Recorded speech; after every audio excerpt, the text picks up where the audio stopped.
نحمده سبحانه وتعالى ونستعينه ونستغفره ونستهديه ونعوذ بالله من شرور أنفسنا وسيئات أعمالنا من يهده الله فلا مضل له ومن يضلل فلا هادي له أشهد أن لا إله إلا الله وحده لا شريك له وأشهد أن محمدا عبده ورسوله الذي لا نبي ولا رسول بعده.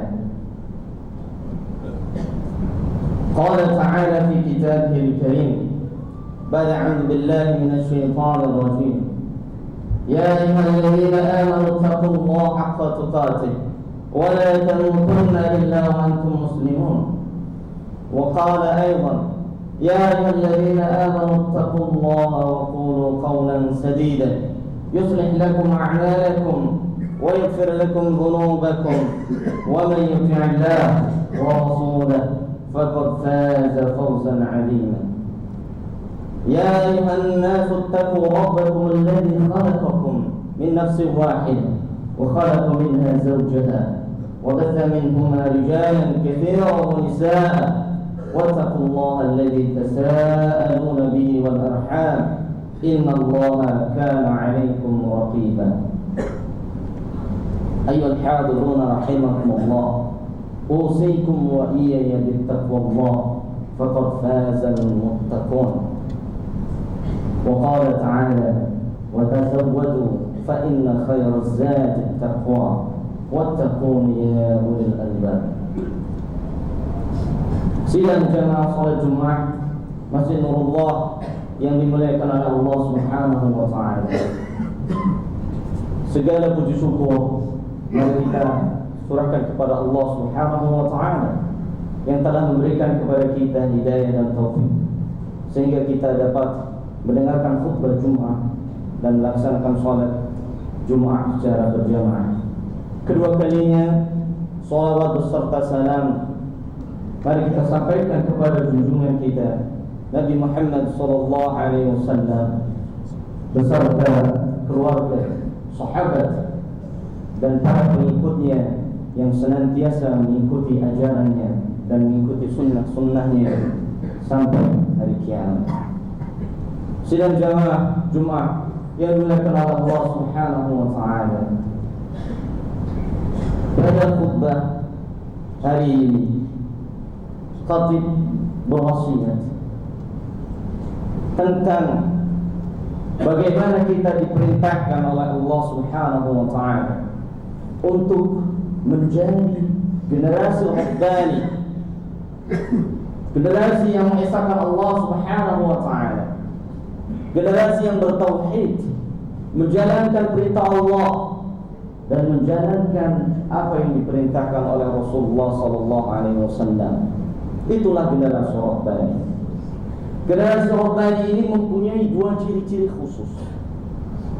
Yang pertama, Allah Subhanahu wa taala berfirman di surah Al-Imran, "Walakin kunu rabbaniyyin bima kuntum tu'allimuna al-kitab wa bima kuntum tadrusun." Walakin kunu, maka jadilah kalian rabbaniyin, hamba-hamba Allah yang bertauhid, yang mengesahkan Allah.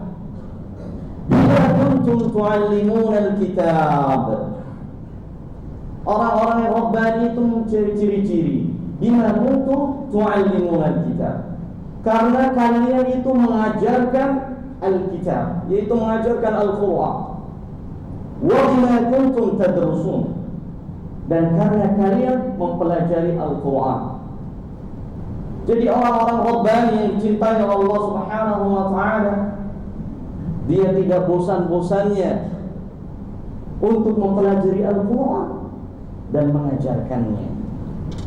Tapi apa yang terjadi di akhir zaman sekarang ini seperti kata Allah Subhanahu wa taala di surat Al-Furqan ayat 30. Wa qala Rasul inna qaumi ittakhadhu hadzal Qur'an mahjura.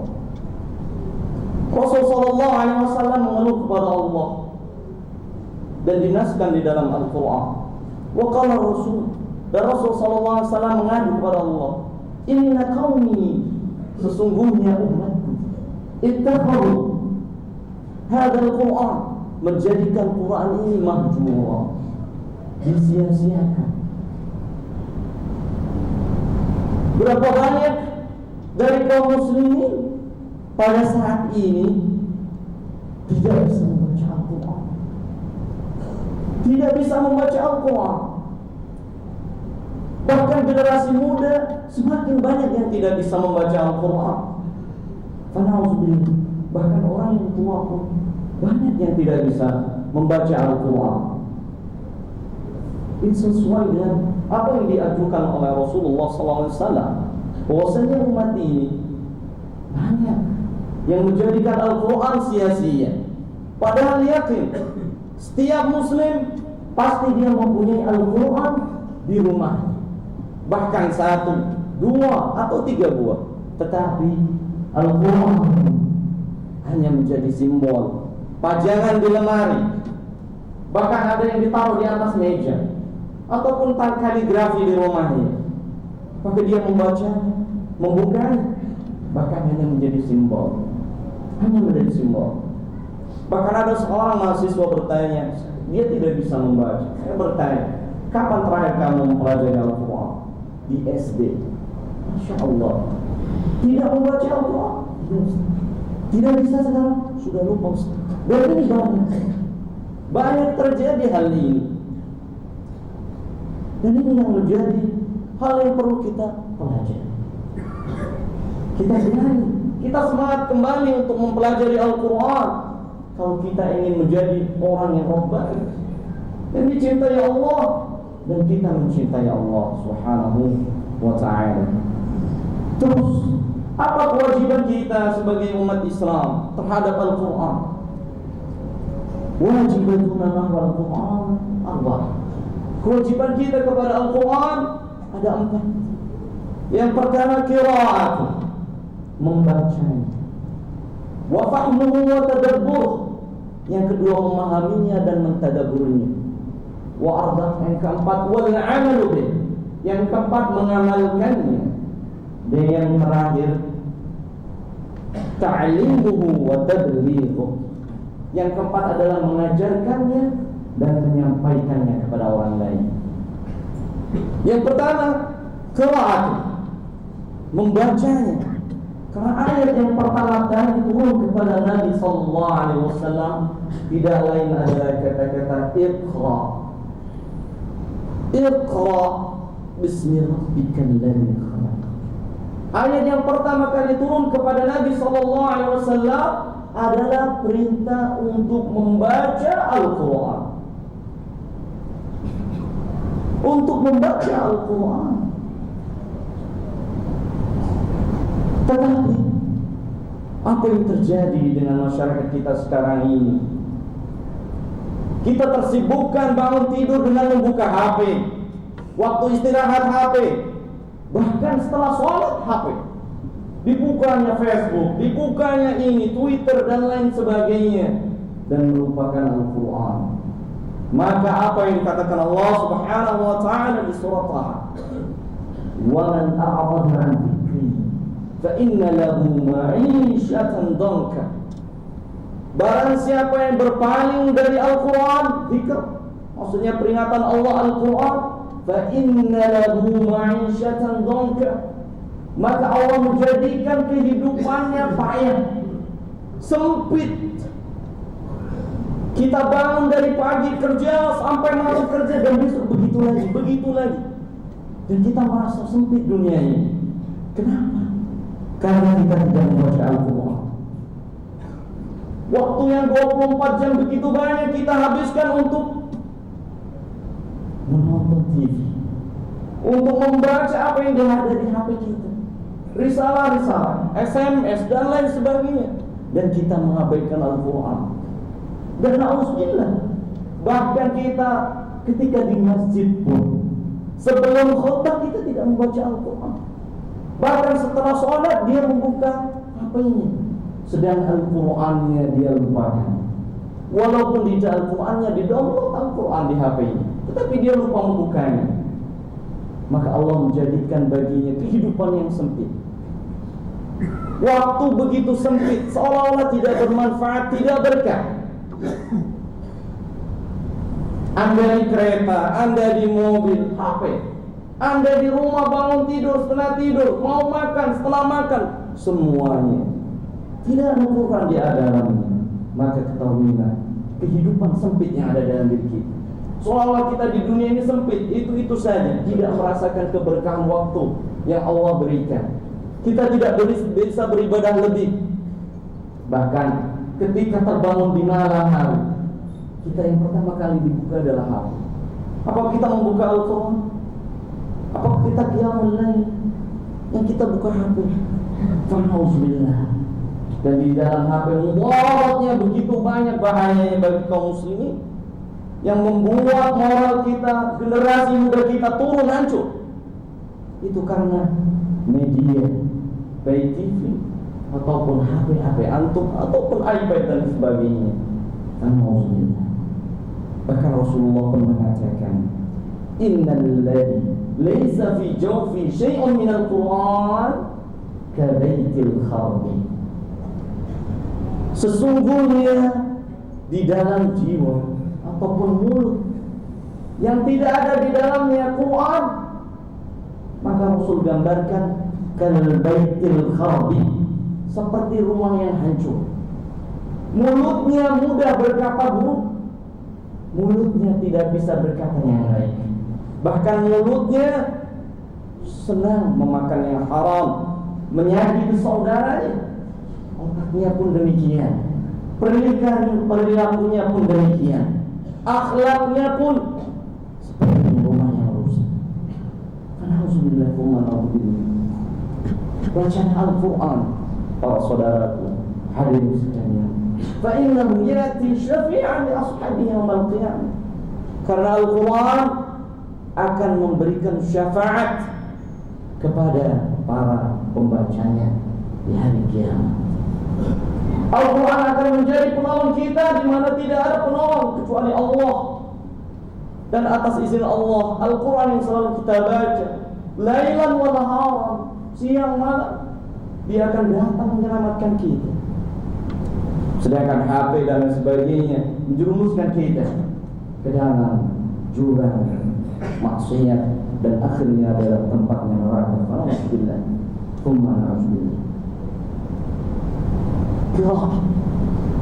Ajarkan kepada anak-anak kita membaca Al-Quran. Banyak dari anak-anak kita yang tidak bisa membaca Al-Quran.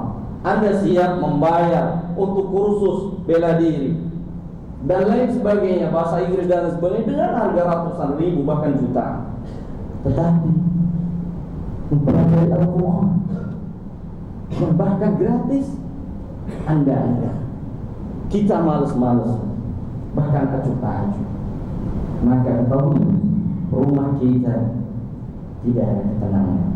Anak-anak kita tidak akan menuruti perintah Allah dan Rasulnya, bahkan cenderung berbuat maksiat kepada Allah dan Rasulnya. Rumah menjadi tidak tenang, hati tidak nyaman, karena kita jauh dari membaca Al-Quran. Iqra, baca. Itulah ayat yang pertama kali turun kepada Nabi SAW. Yang kedua, kewajiban kita sebagai muslimin terhadap Al-Quran adalah fahmuhu wa tadabbur, mempelajarinya, memahaminya, dan mentadabburinya. Memahaminya, kita datang ke majelis-majelis ta'lim, kita datang ke ustaz-ustaz untuk belajar tentang Al-Quran, tentang tafsirnya. Allah bahkan memerintahkan, afala yatadabbaruna Al-Quran am ala qulubin aqfaluha.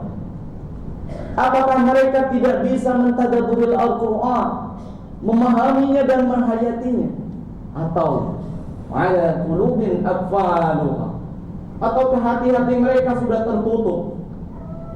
Fa'uzubillah, orang yang sudah tertutup hatinya dengan dosa, kalla bal rana ala qulubihim ala ma kanu yaksibun. Dosa itu berupa tetesan kita mengenai hati kita. Kalau dosa itu semakin sering, maka hati pun menjadi gelap. Dan hati itu diibaratkan, kalau sudah begitu penuh dengan maksiat, dia seperti gelas yang sudah terbalik, tidak bisa diisi oleh apapun. Nasihat pun tidak mempan, perintah Allah dan Rasulnya tidak pernah didengarkan. Afala yatadabbaruna Al-Quran, apakah kalian tidak mau mentadabburi Al-Quran? Am ala qulubin aqfaluha, atau di dalam hati-hati kita ini sudah terkunci oleh perbuatan kita sendiri. Kita bermaksiat kepada Allah, Oleh sebab itu kita jauh dari majelis ta'lim. Jangankan membaca, jangankan kita datang ke majelis, karena hati kita sudah tertutup oleh dosa-dosa kita. Ingat, innal hasanat yudhibna sayyiat. Bagaimana cara menghilangkan kotoran hati tadi? Innal hasanat yudhibna sayyi'at. Sesungguhnya kebaikan-kebaikan itu akan menghapus dosa-dosa dengan membaca Al-Quran.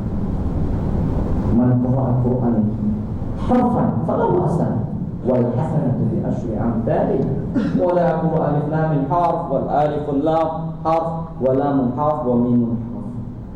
Kebaikan yang paling mudah kita dapatkan untuk membersihkan hati kita adalah dengan membaca Al-Quran seperti yang dikatakan Rasulullah sallallahu alaihi wasallam. Karena setiap hurufnya satu kebaikan, dan satu kebaikan dilipat gandakan oleh Allah Subhanahu wa taala menjadi 10 kebaikan. Semakin sering kita membaca Al-Quran, hati kita akan semakin bersih, hati kita akan semakin jernih, dan kita akan mudah mentadabburi Al-Quran. Kenapa kita melewati ayat azab tidak pernah menangis? Kenapa kita melewati ayat-ayat laknat kita tidak pernah menangis? Kita membaca Al-Quran, mendengarkan Al-Quran tidak pernah menangis. Kemungkinan besar hati kita penuh dengan dosa. Kita tidak bisa mentadabburi Al-Quran, tidak bisa mempelajari. Fada'udzubillah. Bahkan hari kiamat orang yang selamat hanya satu. Man atallaha biqalbin salim. Hanya orang yang datang kepada Allah dengan hati yang bersih dari dosa, dari kesyirikan, maksiat dan lain sebagainya. Semuanya itu adalah ikhwah. Bisa dengan mudah kita menghilangkannya kalau kita sering memperbanyak Al-Quran. Semoga dengan membaca Al-Quran yang begitu banyak, setiap hurufnya 10 kebaikan, akan menghapus dosa-dosa yang telah kita lakukan. Amin ya rabbal alamin. Yang ketiga, wal amal bihi. Kewajiban kita sebagai orang muslim kepada Al-Quran yang telah Allah turunkan adalah al-amal bihi, yaitu melaksanakan apa yang diperintahkan oleh Allah Subhanahu wa taala. Setiap perusahaan menciptakan suatu produk atau pabrik, menciptakan barang-barang elektronik, TV, radio, kulkas dan lain sebagainya, ataupun mobil dan lain sebagainya, pasti perusahaan itu akan menyertakan buku petunjuk cara penggunaannya. Begitu juga Allah Subhanahu wa taala menciptakan kita di muka bumi sebagai khalifah.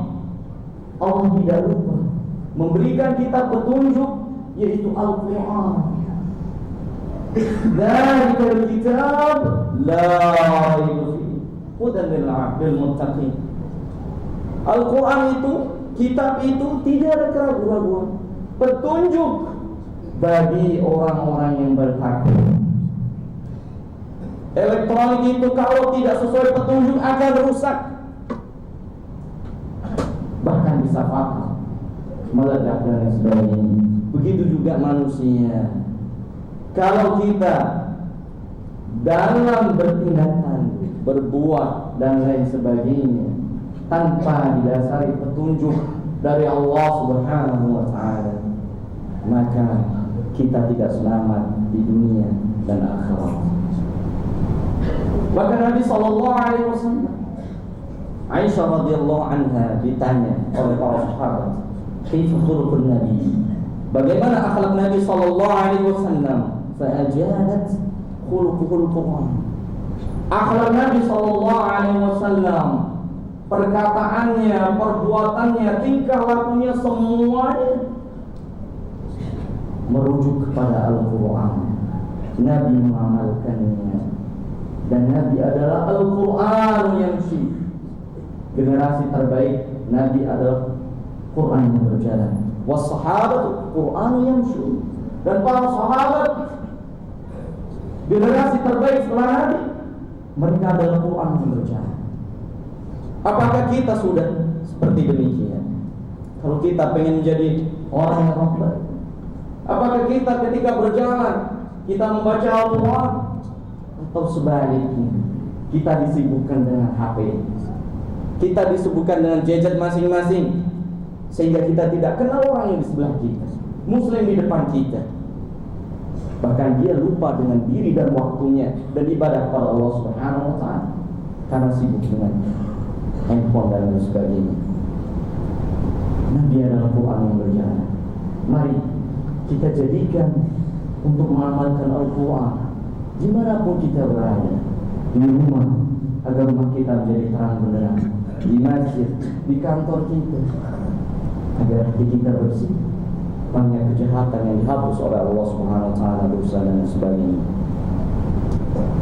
Yang keempat, kewajiban kita sebagai orang muslim terhadap Al-Quran adalah ta'limu wa tablighu, mengajarkannya dan juga menyampaikannya. Mengajarkannya karena kita ingin menjadi umat yang terbaik. Kalau ingin menjadi orang yang terbaik, khairukum man ta'allama al-Qur'an wa 'allamahu. Kata Rasul sallallahu alaihi wasallam, orang yang terbaik di antara kalian man ta'allama al-Qur'an, yaitu orang yang mempelajari Al-Qur'an wa 'allamahu, dan mengajarkannya. Ingat, anak istri kita adalah kewajiban kita sebagai pemimpin dalam rumah tangga, pemimpin kita sebagai ayah. Selain pemimpin, kita juga guru, murabbi. Tugas kita mendidik anak kita, mengajarkan mereka agama Al-Quran sampai dia bisa membacanya. Kita mengajarkan kepada istri kita Al-Quran, itu kewajiban kita, bukan kewajiban ustaz. Karena antum ra'i, pemimpin fi ahli, dalam keluarga. Antum yang akan ditanya oleh Allah Subhanahu wa ta'ala, apa yang kau ajarkan kepada anakmu? Kau sudah ajarkan Quran kepada anak istrimu, keturunanmu? Atau kau menyia-nyiakan mereka? Ketika anda mati, kita mati, apakah mereka bisa jadi orang yang saleh, bisa membaca Al-Quran? Itu akan dipertanyakan di hadapan Allah Subhanahu wa ta'ala. Ta'lim, kita diajarkan untuk mengajarkan Al-Quran. Bahkan ciri-ciri Rabbani tadi adalah bima kuntum tu'allimuna al-kitab, dikarenakan orang yang mendapat gelar Rabbani dari Allah karena dia tu'allimuna al-kitab, mengajarkan Al-Quran. Itu kewajiban kita. Bagaimana kita bisa mengajarkan Al-Quran? Kita belajar dahulu, kewajiban kita. Kita mempelajarinya, kemudian mengajarkannya. Maka kita akan menjadi orang yang terbaik di hadapan Allah Subhanahu wa ta'ala dan mendapat gelar Rabbani, orang yang bertauhid, orang yang menjalankan perintah Allah dan memanhajkan manhaj Rasulullah sallallahu alaihi wasallam. Allahumma arhamna bil Qur'an, Allahumma arhamna bil Qur'an, Allahumma arhamna bil Qur'an waj'alhu lana imama wa nura wa hudan wa rahmah. Barakallahu li wa lakum fil Qur'anil 'azim wa nafa'ani bima fihi min al-ayati wa dhikril hakim wa taqabbalallahu minna wa minkum tilawatahu innahu was-sami'ul 'alim fastaghfiruhu innahu huwal ghafurur rahim.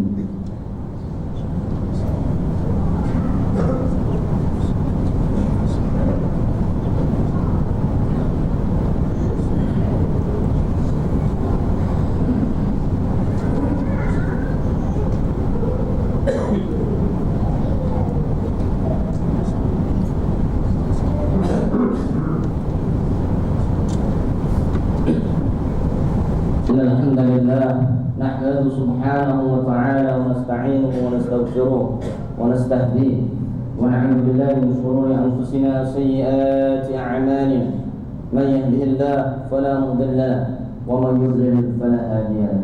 اللهم صل وسلم وبارك على محمد وعلى آله وأصحابه ومن سار على نهجه واستنى بسنته واتبع بلسان إلى يوم القيامة. Jamaah sidang salat Jumat yang dimuliakan Allah Subhanahu wa taala. Pada khutbah yang kedua, khatib berwasiat kepada diri pribadi dan jamaah, mari kita jadikan keluarga kita sebagai ahlul Quran, sebagai pecinta Al-Quran. Bahwasannya orang yang paling mulia di akhirat berbeda dengan yang di dunia. Mungkin yang di dunia orang yang paling mulia menurut kita manusia adalah orang yang punya banyak harta, orang yang punya kedudukan tinggi, orang yang mempunyai jabatan yang tinggi. Tapi berbeda dengan di akhirat, orang yang paling mulia di hadapan Allah Subhanahu wa taala adalah yang paling banyak aktsaruhum qira'atan wa hifdzan al-Qur'an, yang paling banyak membaca Al-Quran dan juga menghafalnya. Ini sesuai hadis Nabi sallallahu alaihi wasallam. Di hari kiamat Allah mengumpulkan ahli Al-Quran dan Allah berkata kepada ahli Quran ini, "Iqra wartaqi warattil kama kunta turattilu fid dunya fa inna manzilataka fi inda akhir ayat allati qara'taha." Di akhirat Allah akan mengumpulkan para pecinta Al-Quran.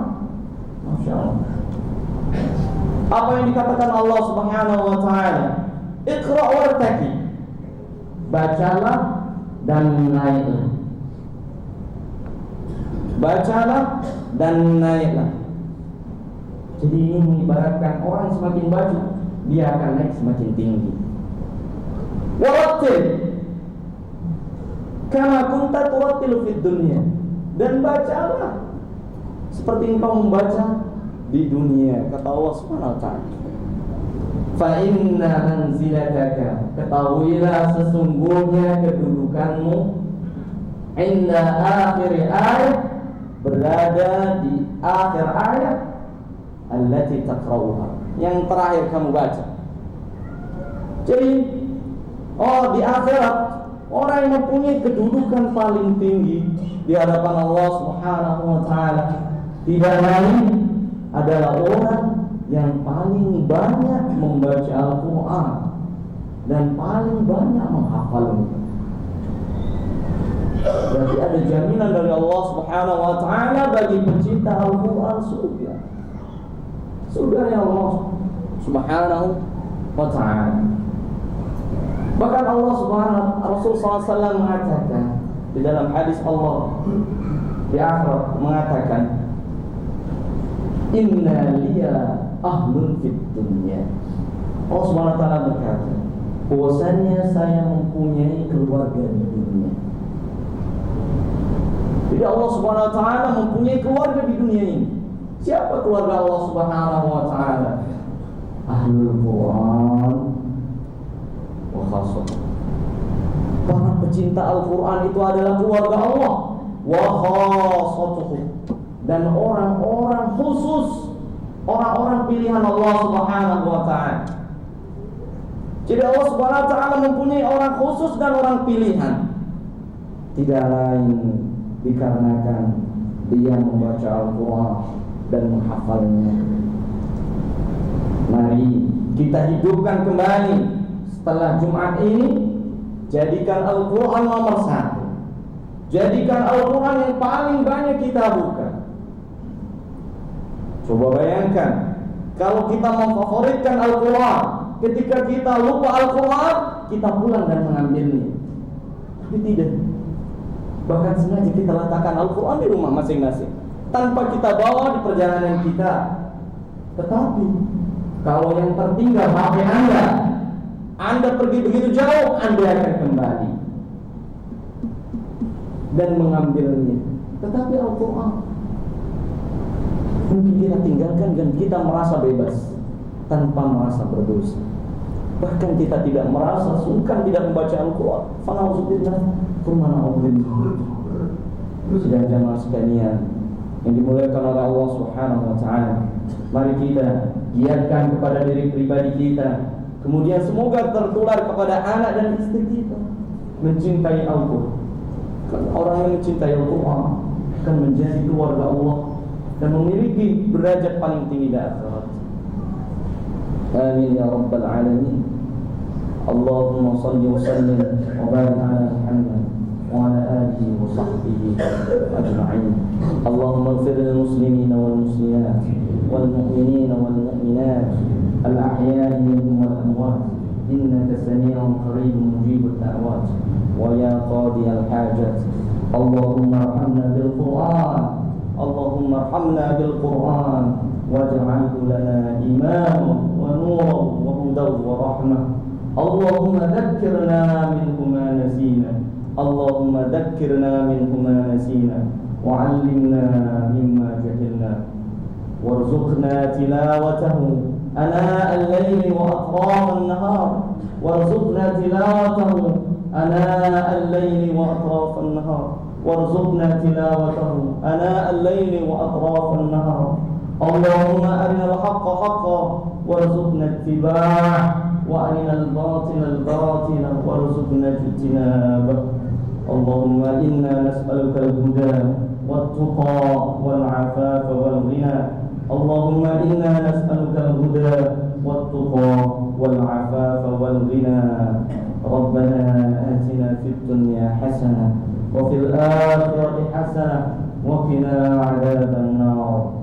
Ibadallah, innallaha ya'muru bil 'adli wal ihsan wa ita'i dzil qurba wa yanha 'anil fahsya'i wal munkari wal baghi ya'idukum la'allakum tadhakkarun. Fadhkurullaha yadhkurkum washkuruhu 'ala ni'amihi yazidkum wa ladhikrullahi akbar. Wallahu ya'lamu ma tasna'un. Aqimus shalah.